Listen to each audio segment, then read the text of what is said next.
Good morning, dear students. Today, our lecture is devoted to catabolism of complex proteins. Please write the topic of the lecture. We are talking about normal catabolism of non-protein part of complex proteins and pathology of hemaproteins and nuclear proteins degradation, about jaundices and gout.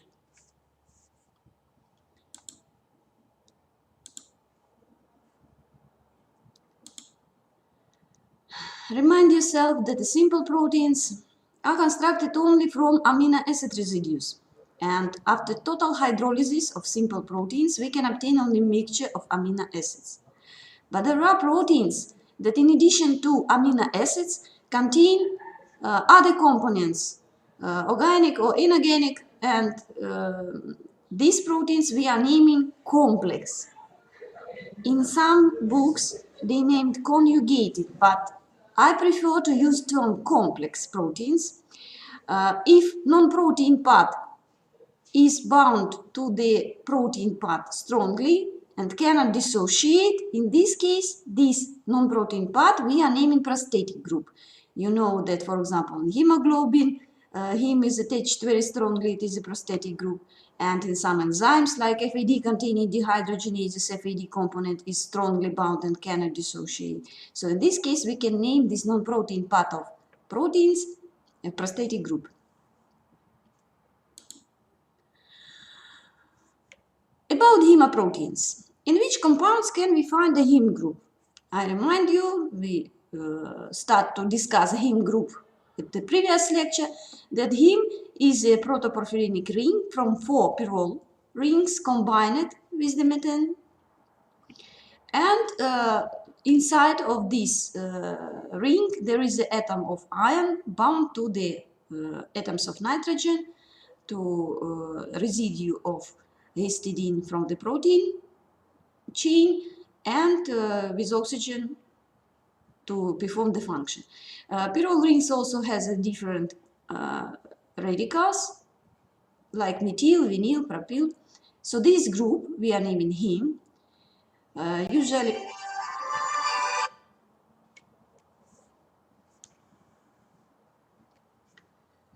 Usually this group gives to the proteins red color. You know that hemoglobin is a red protein. And let's write the list of proteins that also contain heme. Not only hemoglobin, but also myoglobin, cytochromes from electron transport chain, other cytochromes like cytochrome P450 involved into the microsomal oxidation,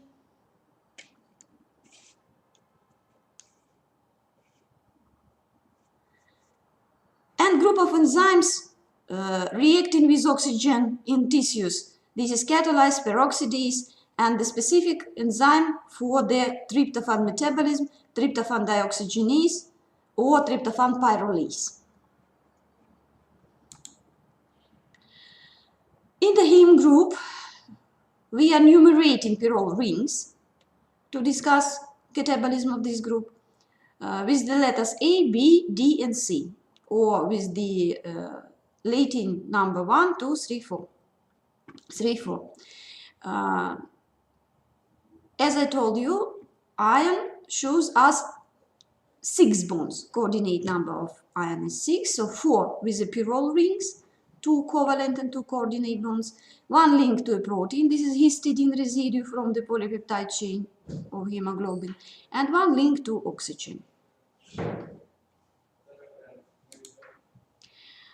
Usually, we, to make formula easy, can change the formulas of radicals to the letters. So letters are equivalent to the names of radicals. Methyls are marked with the letter M, vinyl radicals are marked with letter V, and propionic acid residues, it's a propenyl residues, marked with the letter P. So sometimes you can see these letters instead of the real formulas of the antenna. It's possible. And it's easy to remember the formula of hemoglobin and formula of bilirubin if you will use these letters. rules disposition.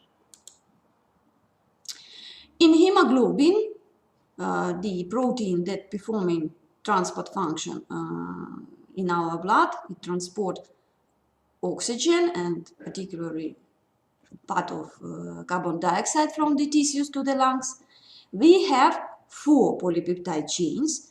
They are marked with a different color, but really this is 2 beta chains with the same primary structure, but this primary structure differs from the structure of alpha chains. So it is heteromer, but not all polypeptide chains are different. Pairs, alpha chains and pair of beta chains we have. Inside of each polypeptide chain we have a heme group. So per molecular we have 4 hemes per 1 molecule of hemoglobin, 4 chains and 4 atoms of carbon. In comparison, the myoglobin has only 1 polypeptide chain, 1 heme and 1 ion. So it is equivalent to 1 of the chain of hemoglobin. You know very good that erythrocytes are living in our bloodstream not more than 120 days, and then they must be degraded because they become old and their function is not so good. How it is organized? It is organized with the help of the special cells that are combined into the so-called reticuloendothelial system that includes monocytes, macrophages, mononuclear phagocytes in different organs. They are situated in different lymph nodes, in spleen, in bone marrow, in liver, particularly in skin, and they are situated near the endothelial cells and react with the cells to check them. Is it necessary to degrade them or not? So what do they check? How do they recognize that it is necessary to eliminate the cell from the blood flow? On the surface of the cells there are the special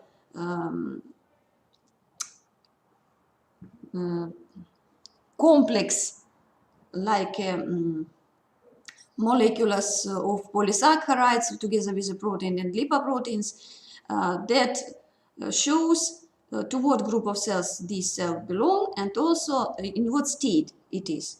So receptors recognize these special groups on the surface of the molecules, and if they feel that they are changed already by the performance of the function, this cell will be eliminated from the flow and good cells will go further.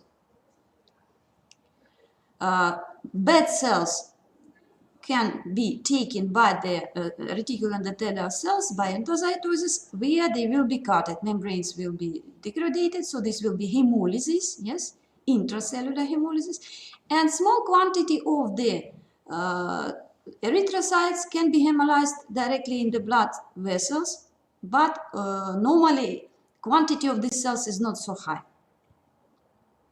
Anyway, the pieces of the degraded erythrocytes also will be by endocytosis uptaken by macrophages from the reticuloendothelial system.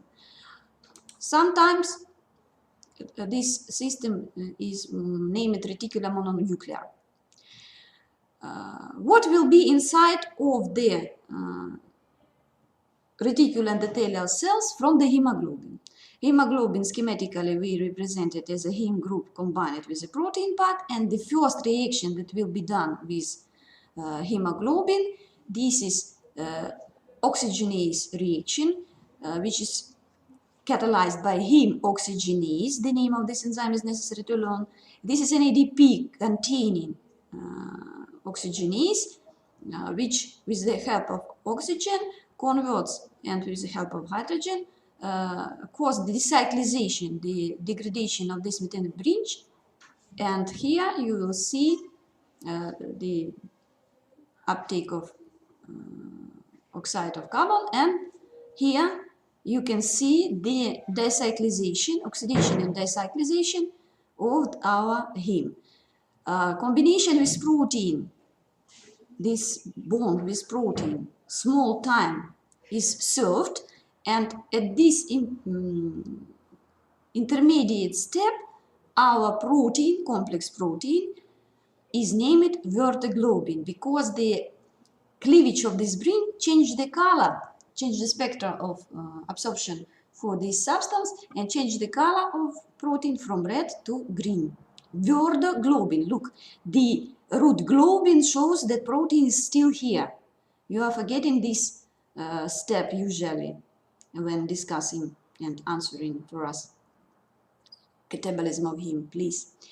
Then, after very short time, spontaneously, verteglobin is cleaved to the free ion, which is usually taken by transferrin and transported to reutilization, because we must not lose the ion.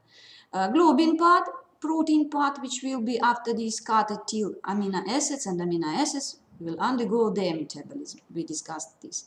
And biliverdin, the substance that now without protein part, this cleavage of ion and protein part leads to the little bit rearrangement of double bonds here, and this verteglobin, this biliverdin, also has a greenish yellow color because verdin show verteglobin, biliverdin shows you that the color is green. It's from the Latin root green. So this is the first step, hemoxygenase reaction with the formation of biliverdin. After this, our biliverdin looks. Now it's easy to learn the formula as methylvinyl, methylvinyl, non-symmetrical and symmetrical, methylpropyl, propylmethyl. Double bonds here.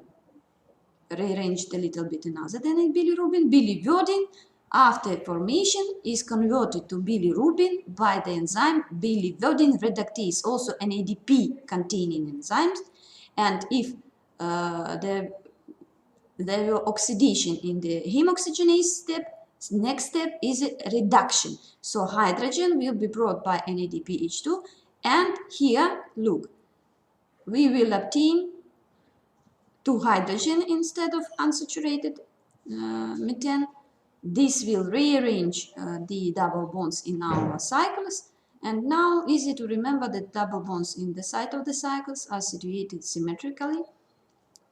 Symmetry is changed only in the last ring where we have methylvinyl, same like in first ring, methylvinyl. So bilirubin is formed.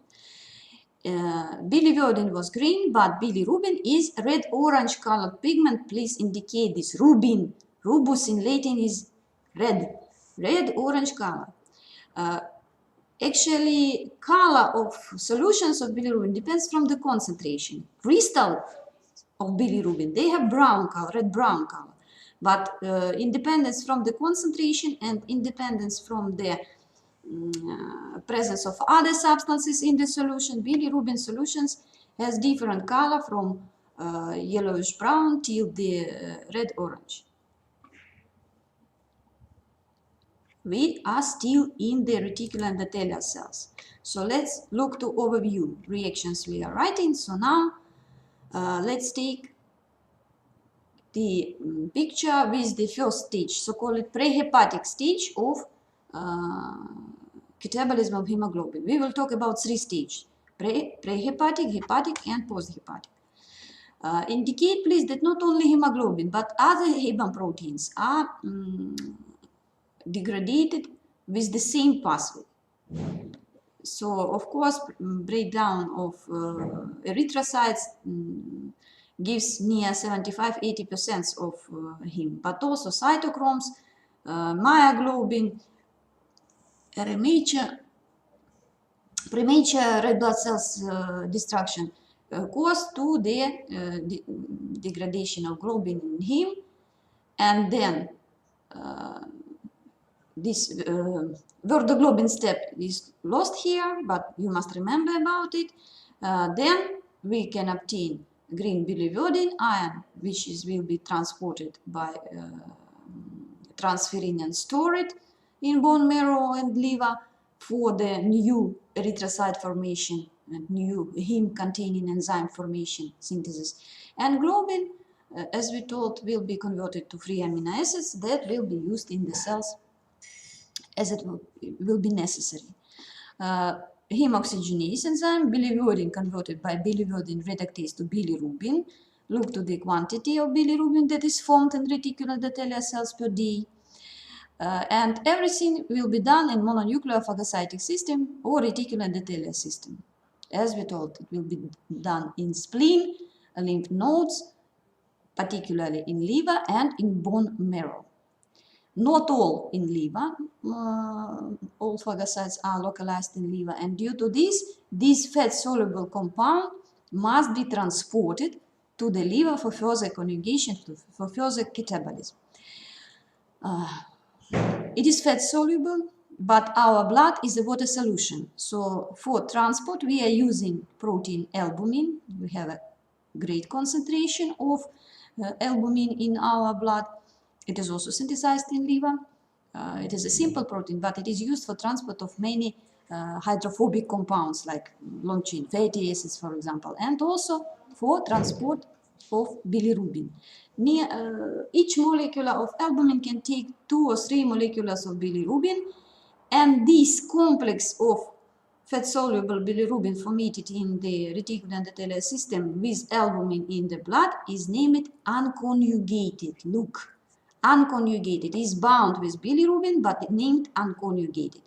This is due to absence in its structure glucuronic acid, which will be attached only in liver. Conjugation, it's a hepatic stage.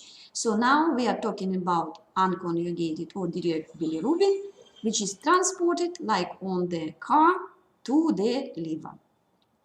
It's necessary because bilirubin is a lipid-soluble, fat-soluble compound, but albumin is a water-soluble protein. Let's go further. The second stage, after bounding with the albumin, this unconjugated bilirubin, or it is also named indirect, we will talk why, this complex will swim till liver cells, till hepatocytes. In hepatocytes, unconjugated bilirubin is taken from the bloodstream. Albumin will be left here. Transport of bilirubin, you can write this, will be associated with the work of 2 proteins, Z protein, so-called, and ligandin. It's like a receptor for this complex, and after reception, albumin will be returned to the bloodstream, unconjugated bilirubin enter hepatocytes. So the second stage, hepatic stage of catabolism of heme includes 3 substages. It's uptake from the blood. It's necessary to be normal for these membranes and enough quantity of ligandin on the surface of hepatocytes. Membranes must be normal, non-damaged. Then there will be stage of conjugation. Conjugation, it's attachment of 2 molecules of glucuronic acids will lead to formation of conjugated bilirubin. So look, conjugation in liver, so only in liver conjugated bilirubin is formed. This is the second stage. Enzymatic stage, we will write the reaction which will be done. And after this, excretion. Excretion of conjugated bilirubin will be done to the biliary system, to the bile ductuli, and which will, after these combine it one to another to form bile ducts and general bile duct that will, after this, go to the intestinum together with the bile that is formed in liver. Before we will continue, at first write the name of enzyme necessary for bilirubin conjugation. Many questions about this enzyme. This is UDP, glucuronyl transferase. Why UDP? Because glucuronic acid that is used for this conjugation must be activated. If you remember, Most of molecules before the synthetic reaction, before they will be degraded, must be changed, activated, so-called. For example, glucose is phosphorylated, glycerol is phosphorylated, acyls, residues of acid, are attached to coenzyme A. Glucose for synthesis of glycogen was added to UDP also. So these activated types of molecules very often used for the synthetic, for the biochemical reactions in our body, and for derivatives of carbohydrates. It's simply to remember that UTP is used to activate glucuronic acid, and its active form is UDP, glucuronate. Glucuronyl transferase. Glucuronic acid is transferred from the UDP to bilirubin at the point, look, where residue of propionic acid is, and bond is formed between glucuronic acid. If you remember, glucuronic acid, it's a glucose in which 6 atoms change to the carboxylic group. At first, one molecule of glucuronic acid attached to the propionyl residue inside of molecule of bilirubin, and then the second one. So subsequently, we can obtain bilirubin monoglucuronide and bilirubin diglucuronide. Presence of OH group here and carboxylic group significantly increases solubility of bilirubin, and not only for bilirubin, for many hydrophobic compounds. This conjugation with glucuronic acid or with glycine or with glutathione, something which is water soluble, it's a second stage of their detoxification in liver. You know that detoxification of the substance is one of the important functions of our liver. So enzymes of microsomal oxidation usually doing this hydroxylation or conjugation reactions. Then, as we told, bilirubin is go to the bile duct, to the gallbladder with bile. It's necessary to tell a few words about bile composition, because the main function of bile is digestive, non-enzymatic. Bile doesn't contain any enzyme, proteolytic or lipolytic, or for the degradation of carbohydrates, but contains great quantity of bile acids, which are necessary for emulsification of lipids, for their absorption, for activation of lipase. Fluid content of blood will be supplied by presence of phospholipids, great quantity of phospholipids, but small quantity of cholesterol, bilirubin, proteins, and inorganic compounds are present. Look, bilirubin represented only in small quantity from the dry residue of the bile. Anyway, the greatest quantity, of course, is represented by bile acids. But anyway, if balance between components of bile is disordered, bilirubin, in this case, can lose its solubility and be the center for precipitation and formation of bile stones. It also can be facilitated by presence of infection, because the first, which will be done with bilirubin when it will come to the intestinum, this is the cleavage from glucuronic acid that will again decrease solubility. So if monoglucuronide from diglucuronide or free bilirubin will be formed inside of the bile system in gallbladder or bile duct, it can be dangerous because solubility will be decreased and stones can start to be formed. Before we will go further, remind yourself the structure of liver on the cell level. We know that the liver is constructed from the cells organized in the special liver lobulus. Yes, these are hepatocytes, between which we have ductuli of bile, the blood system of blood vessels, veins, and arteria, which are after this are combined to the by sinusoids by central vein localized inside of each lobule. What is important here? That arteria, vein, and bile duct are situated very near one to another in a view so-called liver triads. In the corners of the lobulus we have triads And here will be understandable that particularly content of bile ducts can permeate blood vessels also. And due to this, in our bloodstream, we have not only fraction of indirect non-conjugated bilirubin that is formed from in reticular endothelial cells and must be transported to the liver, but very, very small quantity of conjugated bilirubin is also can pass inside of the blood vessels, inside of the blood, and can be observed in the our blood serum during the analysis. So normally we have both fractions of bilirubin in our blood serum, direct and indirect. Indirect, fat soluble, that was formed in reticular endothelial cells, and direct bilirubin or conjugated bilirubin, which was formed after the conjugation reaction in our liver. Compare please two molecules. Differences we have only here. Propionic residues are coupled now with the glucuronic acid, which increase their solubility. This OH group presence, this is carboxylic group presence. Let's write properties of direct and indirect bilirubin and explain all synonyms that are used for the naming of this substance. Indirect bilirubin, non-conjugated, free bilirubin, is fat-soluble, formed in reticular endothelial cells.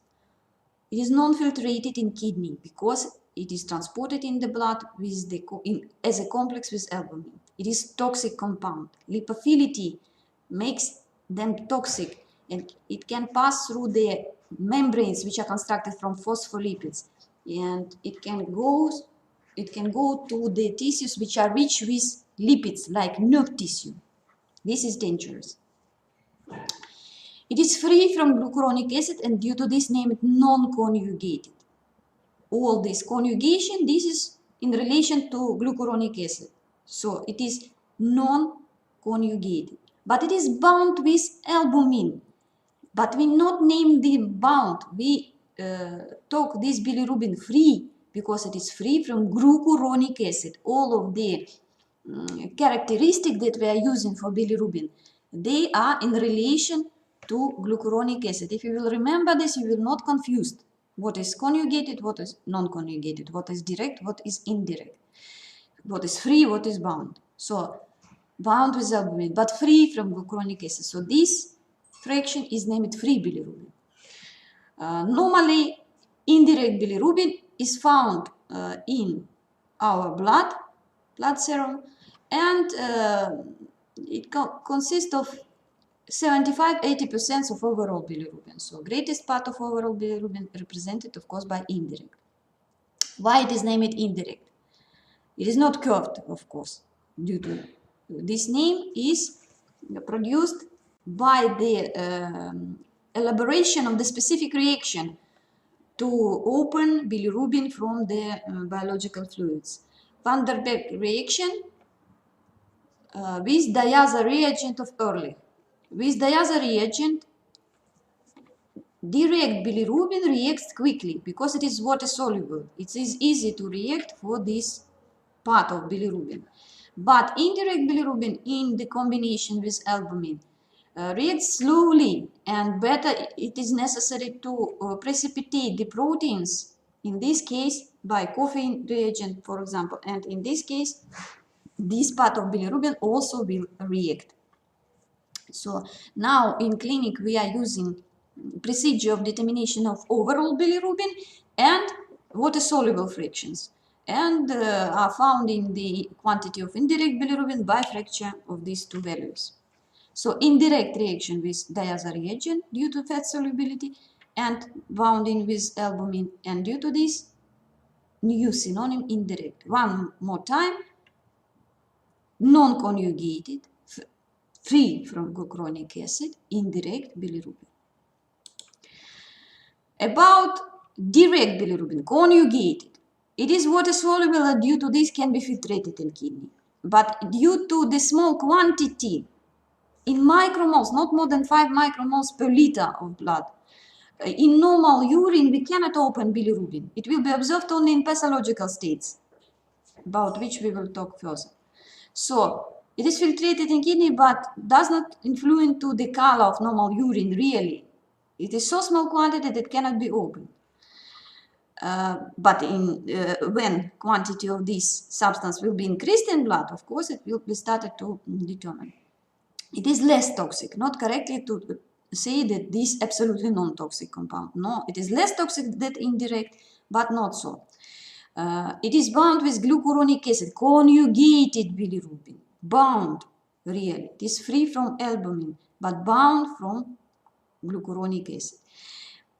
Normally, it is found in bile, in gallbladder and bile duct, and then go to the intestine. In blood, due to the special tectonic of liver, this conjugated bilirubin can be observed in blood, but represents only 20-25% of overall bilirubin.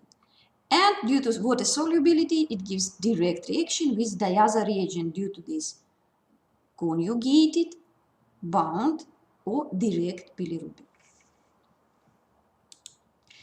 Write please the normal values of bilirubin in blood serum.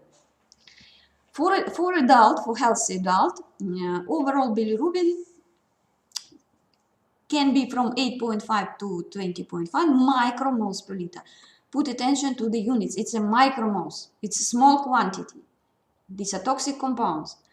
Indirect or unconjugated bilirubin from 1.7 to 17.1 micromole, and this will be near 75% from overall bilirubin, and direct or conjugated from 0.86 to 5.1 micromole per liter. These are norms that we are giving for our tasks that you will solve during the control points. So be oriented. Of course, each laboratory can have norms that are a little bit differ from these exact numbers. Ratio in adult between indirect and direct bilirubin is near 75 to 85%, or 80 to 20 nearly.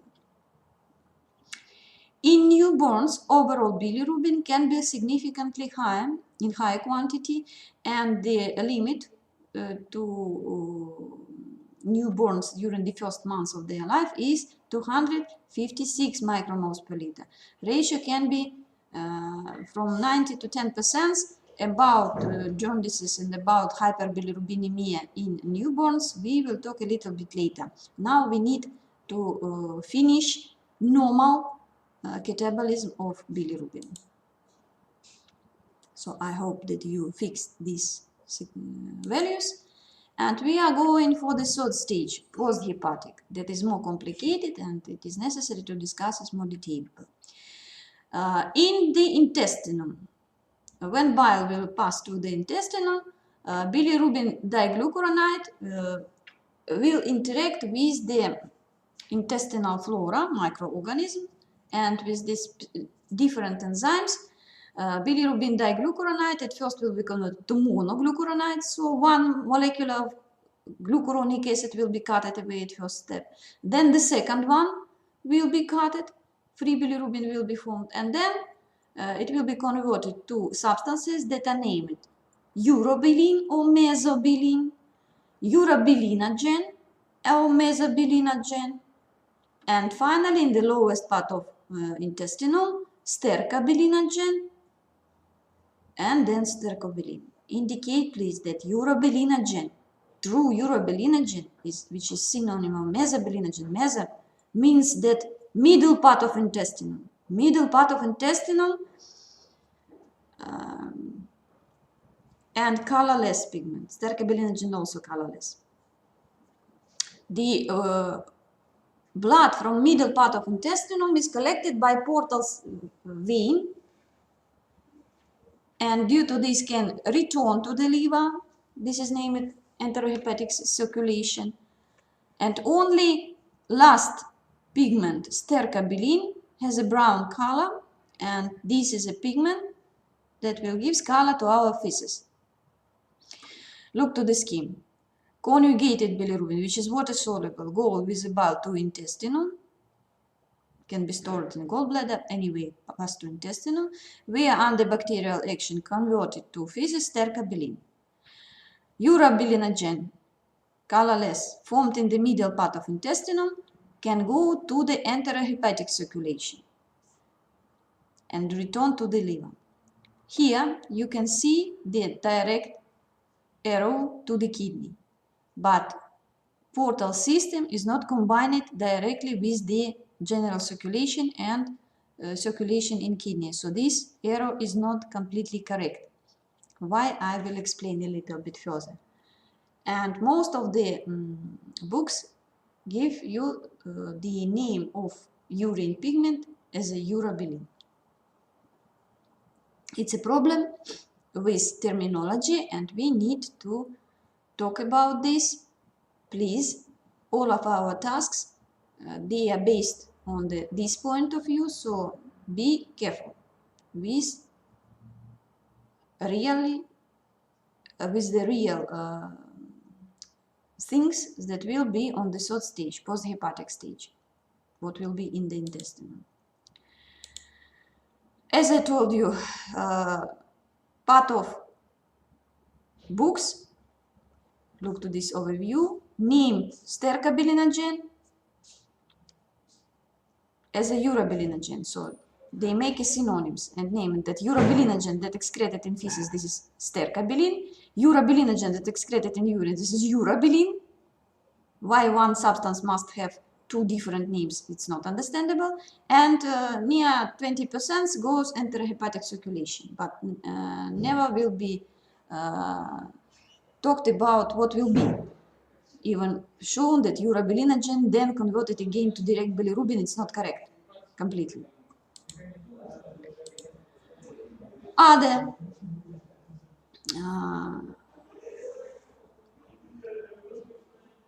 types of representing that after enterohepatic circulation, urobilinogen pass through the liver and go to the kidney. No, it's also not correct, because urobilinogen, when come to hepatocytes, must be completely cutted but to mono and dipyrroles and not go to the general circulation. And here look, urobilinogen and stercobilin present in feces finally. Also questions. Here urobilinogen goes to the stercobilin, urobilinogen enter by enterohepatic circulation liver again, but now it is converted to biliverdin. Absolutely non-understandable error. So be careful, and if you are using book for preparation, take information with the specific criticism. In clinical laboratories, actually, urine pigments are not divided to urobilin, urobilinogen, stercobilinogen. They all name it urochromes or urobilinoids. For clinic, it is not so important, but really now we will learn it as necessary. And if your clinic laboratory will have the possibility to divide fractions of urobilinoids, it will give you very important information about the state of liver. So look, this is a general scheme. Yes, in intestinum, bilirubin to urobilinogen, then stercobilinogen, stercobilin. Only stercobilin has brown color, all other colorless. And urobilinogen together with urobilin can go back to the liver like bile acids. Bile acids, you know, also undergo enterohepatic circulation, but bile acids can be secreted to the bile 6-7 times without changes. Urobilinogen not. It is not converted to anything inside of the liver. It is cutted to mono and dipyrrose. If liver is working normally, urobilinogen will not go to the systemic circulation. Please indicate this. That urobilinogen can pass through the liver and go to the systemic circulation without changes only if liver damaged. So it is possible only if liver is damaged or through the protocol of anastomosis. About this pathway we will talk further. Indicate that urobilinogen, true urobilinogen, normally is cutted in liver when returned. It is not converted to bilirubin again. It is not converted to biliverdin again. It is not resecreted because urobilinogen not necessary to secrete to the bile. It's a product of bacterial action in the intestine. But in the lower part of rectum, forgetting about this, stercobilinogen and stercobilin can be absorbed to the veins of hemorrhoidal plexus. I will remind you what is this. Veins of hemorrhoidal plexus are combined with vena cava inferior, and this is portal caval anastomosis, where blood which is collected to portal system can be mixed with the blood from vena cava inferior. Vena cava inferior, it's a direct pathway to systematic circulation. So normally through the vena cava inferior to the systemic circulation in kidney, only stercobilinogen and stercobilin can pass. So we have one pigment in our feces and in our urine. The color of urine, light yellow, is due to the small concentration of the stercobilin which is present in urine. If you will take a drop of brown stain and solve in liter of water, you will not obtain a brown color of solution, but light yellow, really. So due to the small concentration, our urine is light yellow in norm. Feces are brown due to the presence of the same pigment, stercobilin. So let's look to the overview. Source of heme mainly are red blood cells. After the hemolysis in reticular endothelial system, heme is converted to bilirubin, indirect bilirubin, and then transported with albumin to liver, where it is conjugated with glucuronic acid, bilirubin diglucuronide is coming. Then with bile, it will come to the intestinum, where converted to urobilinogen, enter hepatic circulation, and degradation of urobilinogen in liver to mono and dipyrroles. Normally working liver will not allow to urobilinogen go to the systemic circulation. Then in the lowest part of intestinum, stercobilinogen is converted to stercobilin, and through the vena hemorrhoidalis pass to the vena cava inferior and general circulation, filtrated in kidney, and goes to stercobilin of urine. So both here and here we have the same substance, stercobilin, but unfortunately, as I told you, very often this stercobilin of urine is named urobilin. It's not completely correct. Worse, if it is named urobilinogen, which is absolutely colorless and cannot give any color to our urine. Let's talk about pathology of the heme catabolism. Jaundices. Let's write definition. What are jaundices? Actually, it is not a disease. It is not a diagnosis. It's a syndrome that can be observed in different diseases. And correctly to define jaundices as an increased bilirubin concentration in the blood over 35 micromoles per liter, 30-35, it is not exact border, near 30-35 micromoles per liter, jaundice, which is named in Latin icterus, will be visible as a yellow color of skin and mucosa, eyeballs, mucosa of oral cavity, palms, hands, and then. So this is yellow by another direction. This is yellow color of skin and mucosa due to the hyperbilirubinemia, more than 30-35 micromoles per liter. If you will remind the norm is nearly 20.5. So can be hyperbilirubinemia without jaundices. Unfortunately, some of hepatitis, they are follow without jaundices, but with hyperbilirubinemia. It's necessary to understand that really yellow color must be a result of hyperbilirubinemia, or it can be like in a famous joke when two doctors are talking one to another.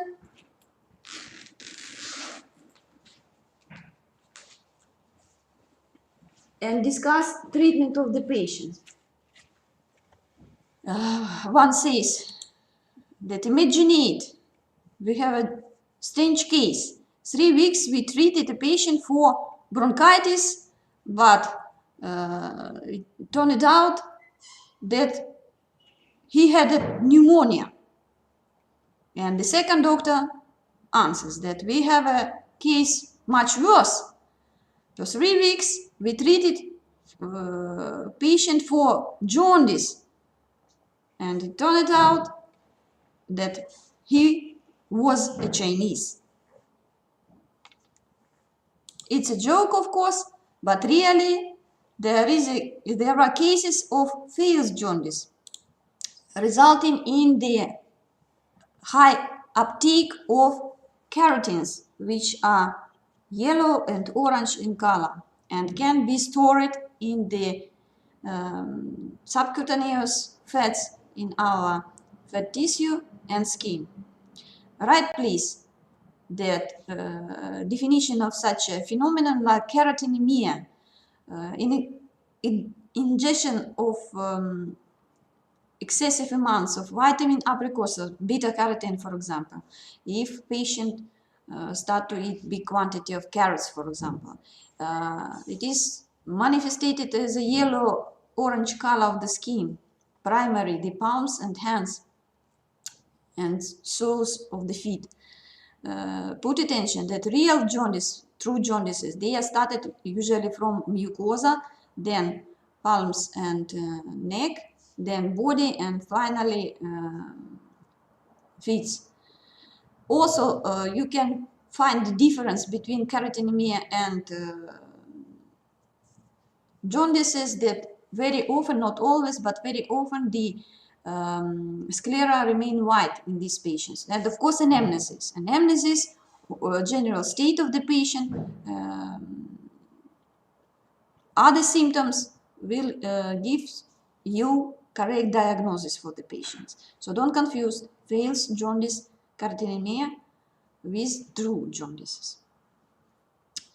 True jaundices that will be due to the high level of bilirubin of different fractions. We can observe in newborns, in children, in adults. It is possible to divide jaundices by degree from the square of the body that is yellow. And usually we are dividing jaundices to 3 types according to the level of disorder. At what stage was the disorder? If it is prehepatic stage, more often this is hemolytic jaundice, hepatic or hepatocellular or parenchymatous jaundice, and posthepatic or obstructive. 3 types. Clinicians sometimes tell that even color of the skin is a little bit different in patients with hemolytic jaundice, hepatic, and posthepatic. Really, posthepatic jaundice is related to the obstruction of the bile duct and retention of bile, which can also cause greenish yellow color of the skin due to the presence of other bile components which are not yellow but green. So, as I told you, we are separating jaundices to prehepatic, hepatic, and posthepatic due to the different reasons that will lead to these jaundices. So, for prehepatic, this usually overproduction of bilirubin by hemolysis, yes, or can be impaired uptake by the liver if membranes cannot recognize the complex of bilirubin with albumin. Hepatic, it's a decreased conjugation, but also impaired uptake or excretion, usually intracellular parenchymatose, combined with the problem with hepatocytes. And posthepatic, decreased excretion, which can be a result of intrahepatic or extrahepatic obstruction. Intrahepatic obstruction is also possible. For example, sometimes bile becomes so viscous that obstruct the canaliculi itself.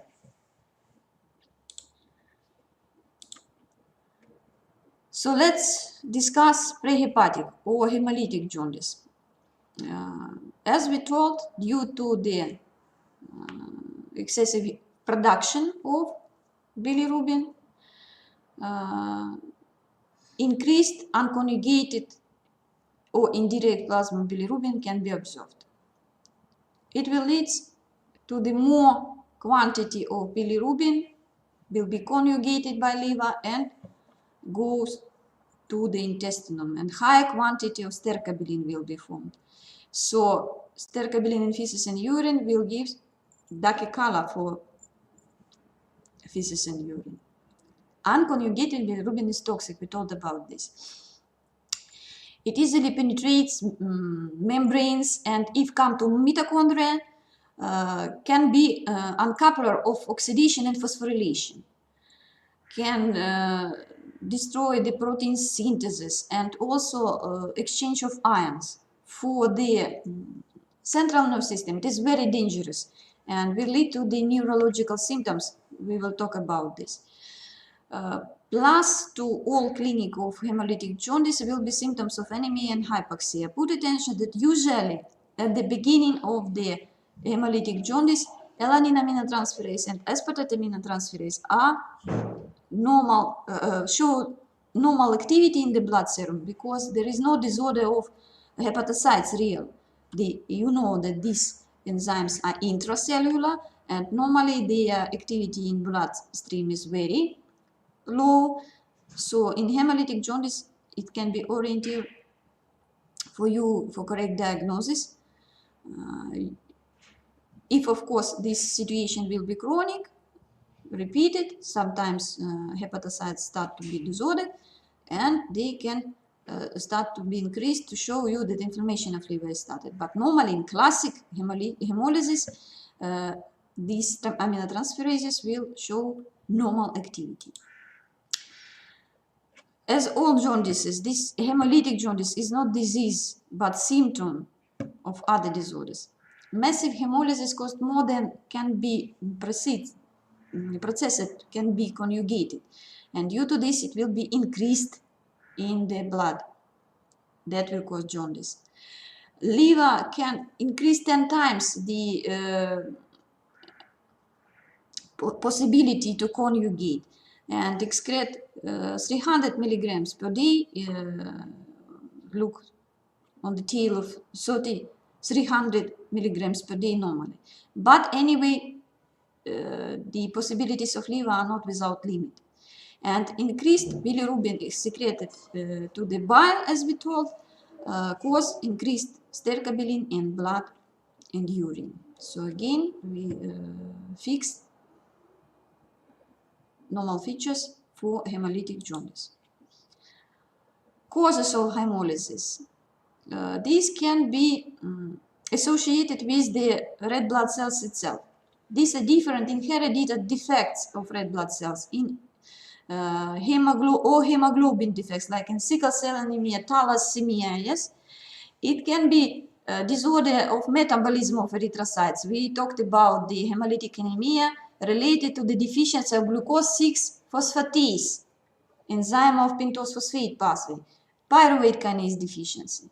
Then hereditary changes of shape of erythrocytes due to the problems with membrane proteins and formation of the normal membrane. And the reasons can be outside. It means in the body, reaction can be immune or non-immune. Between immune reaction, it's of course transfusion of the non-correct blood, yes, drug-associated immune and disorder of erythrocyte membranes by drugs. For example, different toxins, concentrated acetic acid, hemolytic, poisonous, for example. This is conflict between mother and fetus.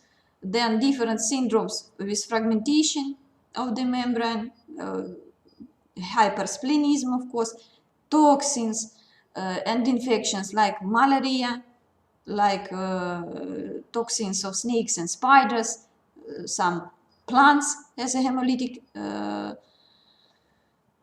poisonous bee poison is also hemolytic. Different drugs and other diseases. So everything that can lead to hemolysis, hereditary hemolytic anemia, hemotransfusion, the infections, toxins that can cause hemolytic action. One of the type of hemolytic jaundice we can see in newborns. Newborns often have a yellowish skin on the third, fourth day of life. And this condition is known as physiological jaundice. This is a result of exchange of fetal hemoglobin to the adult hemoglobin. And infants' activity of UDP glucuronil transferase is significantly lower. Only in healthy non-prematured newborns, physiological jaundice will disappear near 7-8 days of life. This exchange will be finished, UDP glucuronil transferase will go to the normal activity. So especially in the risk of pathological complication of physiological jaundice is significantly higher only in premature newborns. Normally only 50–60% of healthy newborns has a physiological jaundice. Sometimes it is invisible even. The level of hemoglobin can be significantly higher than 20.5. So it can be 90, 100, 200 even. So we told about the limit where we are talking about problems. 256 micromoles per liter. This is the sign that something is not correct. Premature babies often accumulate bilirubin due to the later onset of expression of bilirubin glucuronil transferase, not to the first week of life, but fourth, 6th week of life. Due to this, excess of bilirubin can cause in such newborns situation that is named toxic encephalopathy or kernicterus. Lipophilic bilirubin, due to the unconjugation, can dissociate with albumin and go to the gray substance of the brain. This coloration of the nucleus in yellow color gives name kernicterus for this state. Of course, this is a post-mortality investigation. Normally, bilirubin moves into brain tissue, which is rich with lipids and can be stored there, causing disorder of oxidation and phosphorylation, energy production, protein synthesis, and exchange of ions, which is very important for the nerve system, for the correct formation of the nerve impulses. Symptoms of kernicterus are different. They can include lethargy, decreased feeding, hypotonia, hypertonia of muscles, high-pitched cry, different spasmodic movements till epistatonus, fever, seizures. Even if situation will be treated, there were complications in these children in further. These are movemental disorders, spasticity, even inability to walk, dysfunction of auditory and visual impairments, dental enamel hypoplasia, and decreased intellectual functions. Very often epilepsy is formed in such a person. So it is necessary to check very carefully level of bilirubin in babies with neonatal jaundice to fix the pathological neonatal jaundice kernicterus, to prevent it. The treatment that is used is usually phototherapy to change isomers of bilirubin, which is present in our blood, to more water-soluble isomers. For phototherapy, the blue light with the special wavelengths is used. Exposition of babies with this blue light used several times to increase the solubility of bilirubin and to excrete it from the body to prevent its accumulation in the nerve system.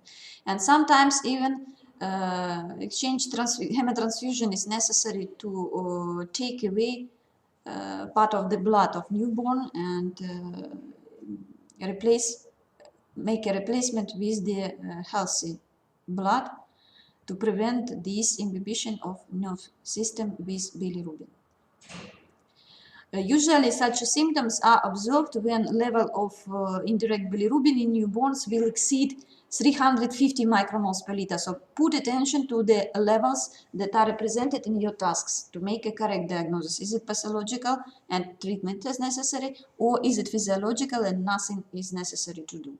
In past time, the inducers of glucuronil transferase and conjugation systems were used for the newborns like phenobarbital, but now at present time it is not used really because it dangerous and causes inhibitory action to the nerve system and formation of cognitive functions in further.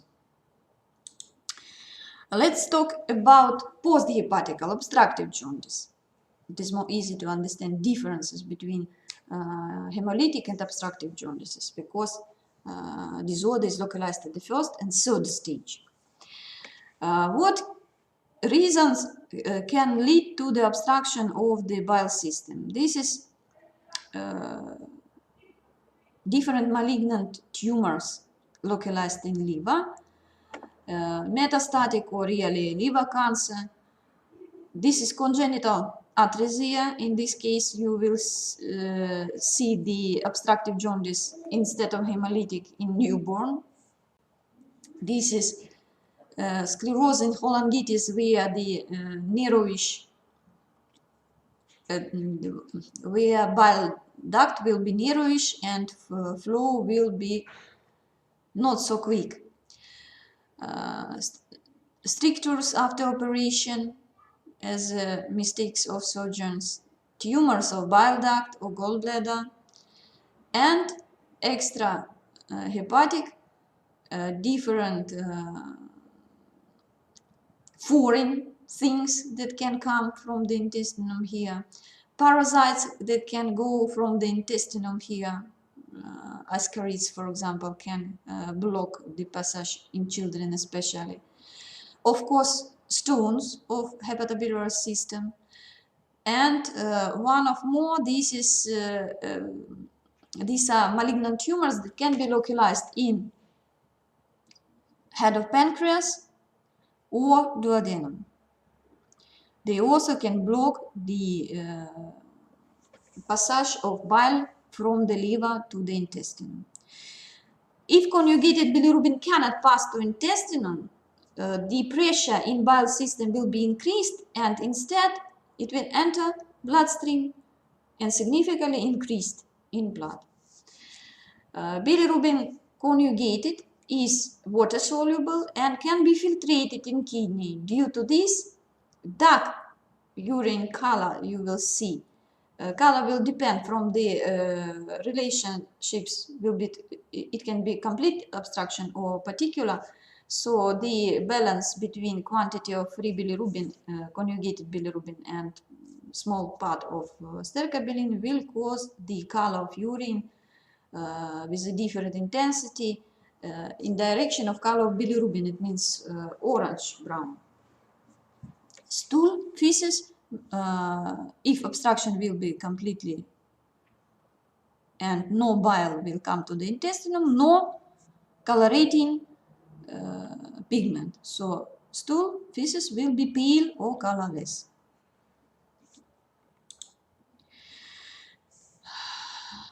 If bile cannot pass to the intestinum, but hepatocytes continue to generate it, bilirubin, as we told, goes to the blood. Its metabolites, urobilinogen and stercobilin, are not formed, so feces are colorless. The normal pace of excretion of bilirubin is blocked there will be big quantity of bilirubin, conjugated bilirubin in the blood. And as I told you, soluble bilirubin is excreted in the urine, so urine is painted in dark orange brown color. Hepatic or parenchymal. Parenchyma, it's just, we have a stroma from connective tissue event. Parenchyma, it's the hepatocytes in liver. Or hepatocellular jaundice, even according to the name.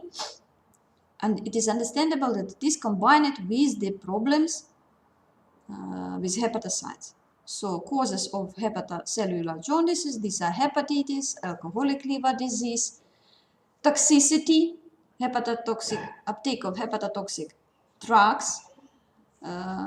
Some of them are represented here: acetaminophen, glucocorticoids, isoniazid, or different inherited problems with uptake or excretion of conjugated bilirubin due to the deficiency in the systems that are necessary for this, like Gilbert or Crigler-Najjar syndrome. Put attention that production of non-conjugated bilirubin in case of hepatic jaundice is normal, but disorder of all stages, uptake, absorption, conjugation, and excretion, will lead to the increased level of unconjugated bilirubin also. So both conjugated will go due to the disorder of the membrane of hepatocytes, and unconjugated will be also increased due to the decreased uptake. Disordered membranes cannot do normal uptake from the blood of non-conjugated bilirubin also. And all the time, inflammation and degradation of hepatocytes is accompanied with increased activity of aminotransferase, mainly alanine aminotransferase.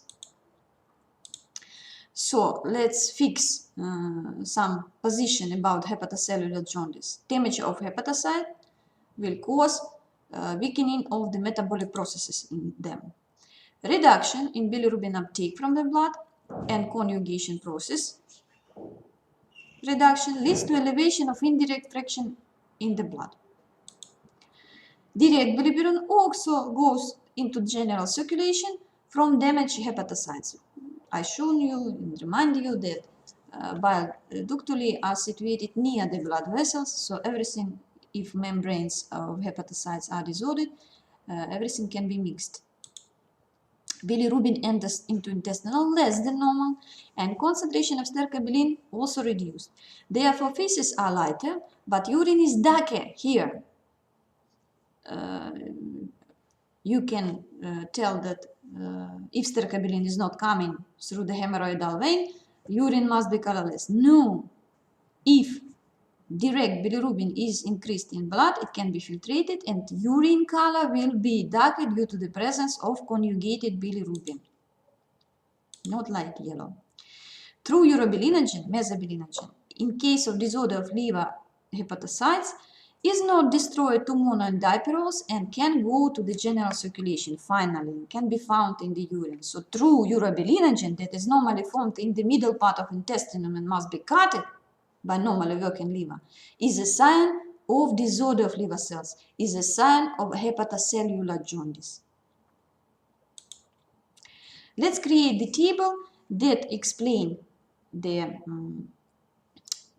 changes in content of important substances, of important pigment in blood, urine, and feces in different types of jaundices.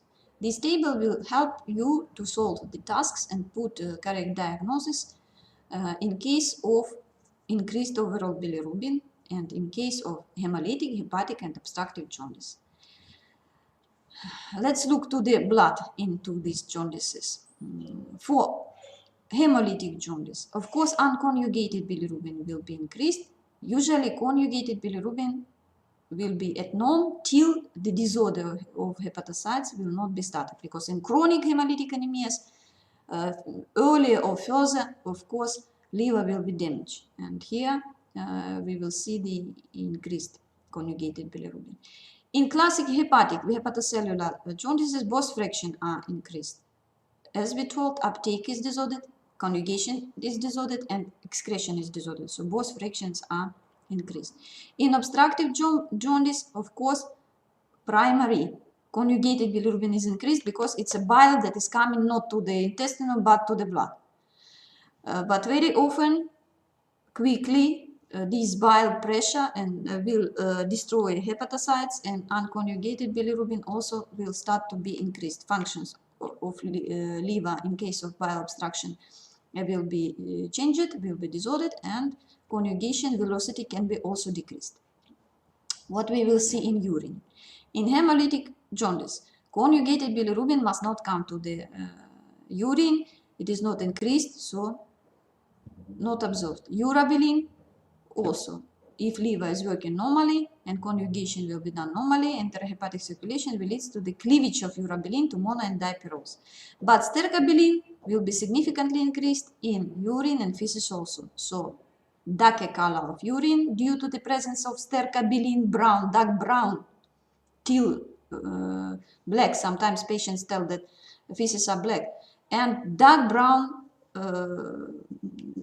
urine due to the presence of excess of stercobilin, of the pigment.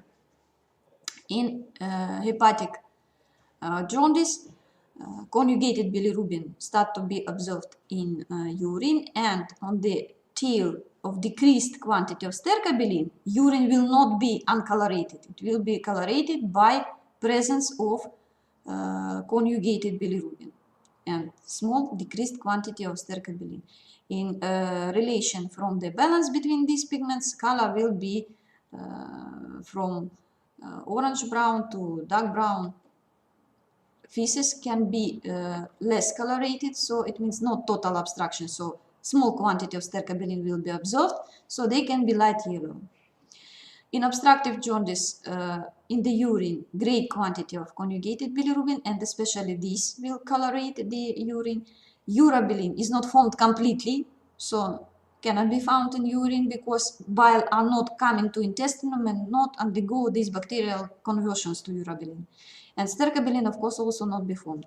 Significantly decreased stercobilin or absence will cause pale colorless feces. This state is also named acholia, acholic feces. Please create this table in your notes and use it during the solve of tasks. The second part of our lecture, small second part, we will discuss nuclear protein catabolism. Nuclear proteins, these are proteins that contain as a non-protein part nucleic acids or nucleotides. Let's remind the structure of nucleotides. In the structure of nucleotides, we have three most important parts. This is nitrogen base that can be adenine, guanine, thymine, cytosine, uracil, sugar, ribose or desoxyribose, and residue of acid, normally for all nucleotides. We are enumerating atoms of carbon in sugar because sugar is in the center and linked to the acid and to the base with the help of dash numbers, 1 dash, 2nd dash, 3rd dash, 4th dash, and 5th dash atom to explain differences in different nucleotides. Because there is enumeration of carbons also in the nitrogen base, they will be done without dash. So dash, it's only to show that these are atoms of sugar. As I told you, sugar can be ribose or desoxyribose. Difference is this presence of OH group or absence of OH group near 2nd dash atom. In this case, it will be ribonucleotide or desoxyribonucleotide. The first atom of sugar combined with the nitrogen base by N-glycosidic linkage. Acid is combined to the 5th dash atom of sugar with the ester linkage. Independence from the quantity of residues of acids, we have nucleotides monophosphates, diphosphates, or triphosphates. You know that, for example, our accumulator of energy, ATP, is a triphosphate nucleotide. It has adenine, ribose, and 3 residues of phosphoric acid. Major bases in nucleic acids, we are divided into purines and pyrimidines. Purines, dicyclic, adenine and guanine. they abbreviated according to the first letter of the names. And purines, both can be found in RNA and DNA. Pyrimidines, cytosine, thymine, and uracil, only cytosine can be observed in RNA and DNA, but thymine occurs only in DNA and uracil occurs in RNAs. And this is the such a mark that can recognize and separate RNA from DNA sequence if you will see letter U in the sequence of nucleotides. Let's remind the function of nucleotides. Of course, they are precursors for RNA and DNA synthesis and base for our hereditary. But not only this function is present in nucleotides. Their energy substances in body. Of course, ATP plays the greatest role, but GTP, CTP are also used. And during the synthesis of nucleic acids, all nucleotide triphosphates are sources of energy for the formation of polynucleotide chain. Physiological mediators, cyclic AMP, involved into the transmission of the signals, for example, hormonal signals inside of the cells. Components of coenzymes, NAD, FAD, dinucleotides, via adenine ribonucleotide, one of the part of coenzyme for different oxidoreductase reaction, for example. They can be allosteric effectors and donor phosphate group. You know that many times we talked about regulation and told allosteric effector ATP, allosteric inhibitor is ADP. ATP and GTP are used also for phosphorylation as a donor of phosphate. ATP is a donor for phosphorylation of glucose in the first glucokinase reaction or hexakinase reaction. GTP is a donor of phosphate during the donor of energy during the decarboxylation, for example, of oxaloacetate and conversion to phosphoenol pyruvate in gluconeogenesis process. So very important function. They can be allosteric effector or donor of phosphate. And of course, activation of molecules, UDP glucose, glucose 6-phosphate, CDP choline, and then. At first, we need to understand how the nuclear proteins are digested in our gastrointestinal tract. So let's write the scheme. Nuclear proteins in their content have proteins part and nucleic acids. Protein part is quickly cutted from nucleic acids, even in stomach and upper part of intestinum, by the action of hydrochloric acid, and then different proteases can act to the protein and cut it to amino acids. Amino acids, after absorption, will undergo their specific pathway or general pathways. About this we talked for classes. You understand the fate of amino acids in our body. What will be with nucleic acids? The special pancreatic nucleases can cut nucleic acids that are coming together with nuclear proteins to oligonucleotides. Oligonucleotides, it means several, from 2 to 10 nucleotides are combined still, because nucleases, they are endoenzymes, endonucleases, and cannot cut one by one nucleotides from the chain. For the cutting of nucleotides, we have group of pancreatic phosphodiesterases, and they can really degrade our oligonucleotide system to the free nucleotides. For example, 5' phosphonucleotide or some 3'. Then, under the action of nucleotidase or non-specific phosphatases, phosphoric acid can be cut and we can obtain nucleosides. You know that base with sugar is named nucleosides. Nucleosides can be absorbed already to enterocytes, or there is a second pathway, intestinal nucleoside phosphorylase can cut them with the formation of ribose 1-phosphate or desoxyribose 1-phosphate and nitrogen bases, purines and pyrimidines, that also can easily be absorbed to the enterocytes. It's necessary to say that absorbed in the intestinal purines and pyrimidines only in 10% of cases are used for the resynthesis of nucleotides. Most of nitrogen bases and nucleotides we are synthesizing de novo with the participation of amino acids and folic acid. I will show you the general scheme of synthesis of nucleotides. And most others are degraded in enterocytes or goes to the liver, where also they will degrade.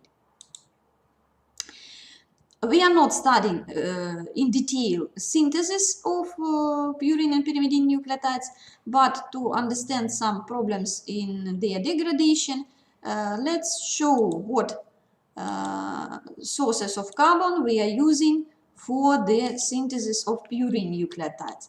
This will be useful for discussion of role of amino acids in our body. Look, glycine, aspartate, they are used for the glutamine, they are used for the synthesis of purine nucleotides. Also fixation of carbon dioxide can be done during this process. And one carbon unit carrier usually is a tetrahydrofolate. It's an active form of vitamin B9. Also important to know the function of this vitamin. In metabolism, they can be synthesized after formation of the active form, and they during the degradation nitrogen bases can be cutted from them and converted to the substances that are named hypoxanthine, xanthine, and uric acid. In details with the formulas and names of enzymes, you can see this here, and in your preparation you can use lecture or material of the textbook. Deamination reaction will be done, phosphorylase reaction to cut ribose can be done on different stages of the degradation of purines. Purines, remember, they are derivative of dicyclic substance, both adenine and guanosine. Then hypoxanthine, by the help of xanthine oxidase, is converted to xanthine, and xanthine with the same enzyme converted to uric acid. Uric acid is bed-soluble compounds, and you know that we are ureatelic animals. Most of the nitrogen we are excreting as urea, not as a uric acid. Only a small percentage of the nitrogen containing compounds of urine will be represented by uric acid. So there is a normal content of uric acid that can be easy to be soluble in our bloodstream. Write please this value in males, in males. This will be till 460 micromole per liter, and a little bit less for women, 380 micromole per liter. If this level is not exceeded, uric acid can swim in blood, can be filtrated in kidney and excreted from the body without problem. But if uric acid is overproduced, there are big problems for the humans, for the patients. Increased quantity of uric acid is named hyperuricemia, and it is accompanied with very bad things. Most known disorders of purine and pyrimidine metabolism are due to the genetic defect of some enzymes, but really true reasons are not insulated and known now. Anyway, the accumulation of purines usually cause so high severe pains, so it is compared by the patients with the great rats that bite in the joints, or with the burning of them, and this is a really great problem for the patients with GOUT.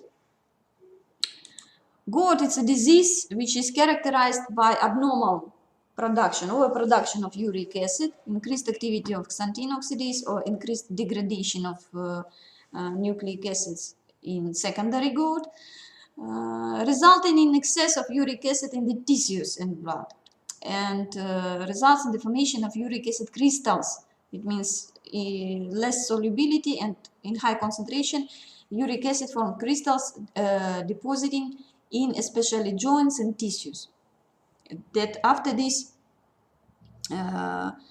irritate the immune system and cause inflammation.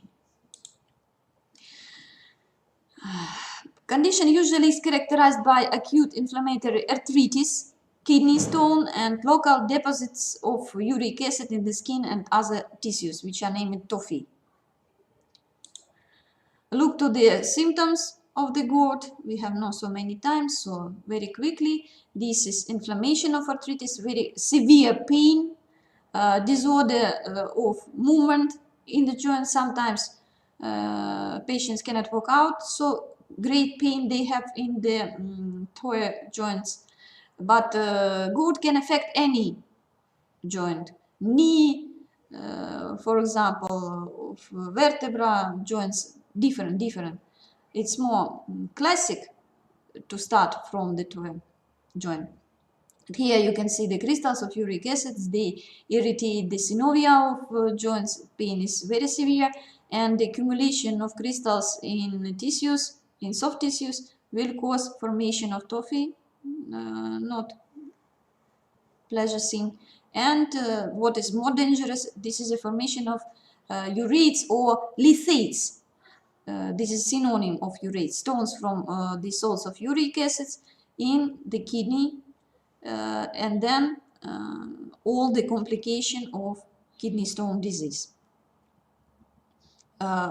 In treatment of GORD, the special diet is administered with the decreased quantity of the meat food, because cells of meat contains great quantity of nucleic acids, and it can increase the hyperuricemia. And also food must be taken by the way to decrease the acidity of urine, because not only urate kidney stone can be formed in GORD. If urine will be very acidic, other kidney stone also can be formed. One of the most important remedy that is used for the decrease of uric acid production, it's inhibitor of xanthine oxidase, competitive inhibitor of xanthine oxidase, allopurinol.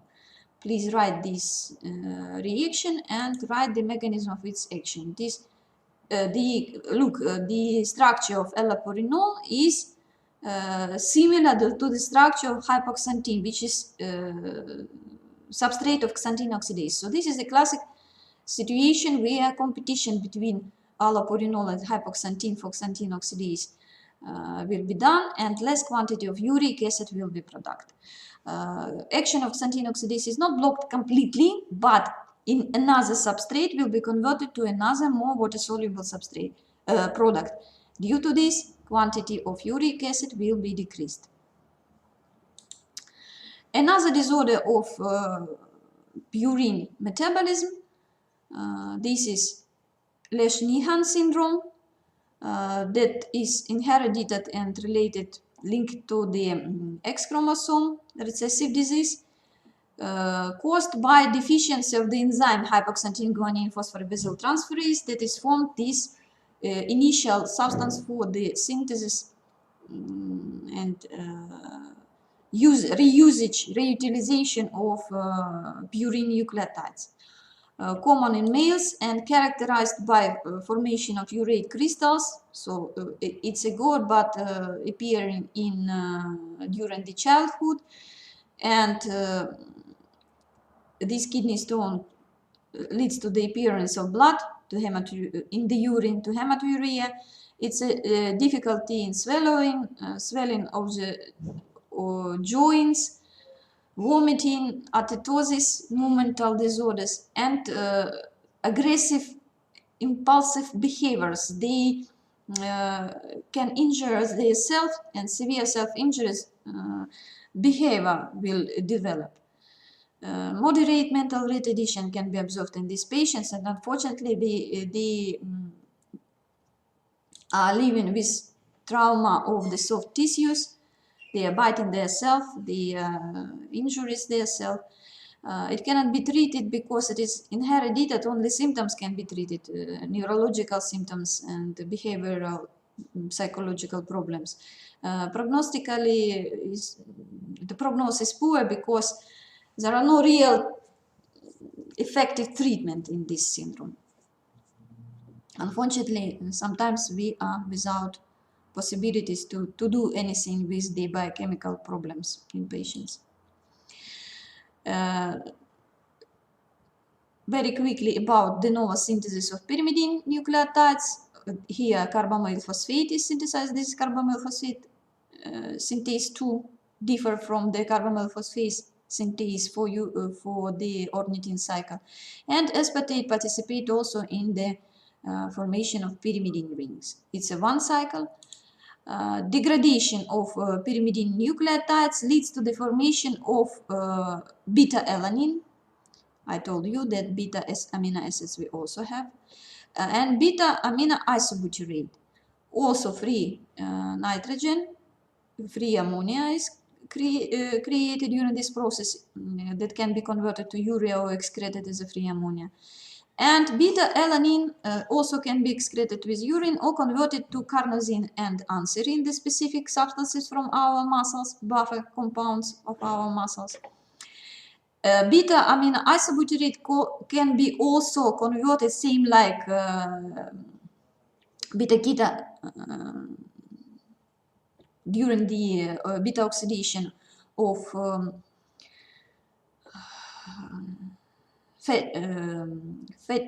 fatty acids with non-even quantity of carbon. They can be converted by transamination, converted to keto isobutyrate, and then through methylmalonic acid formation to succinyl coenzyme A and go to citric acid cycle. Thank you for attention. See you next lecture. Wish you good luck and happiness.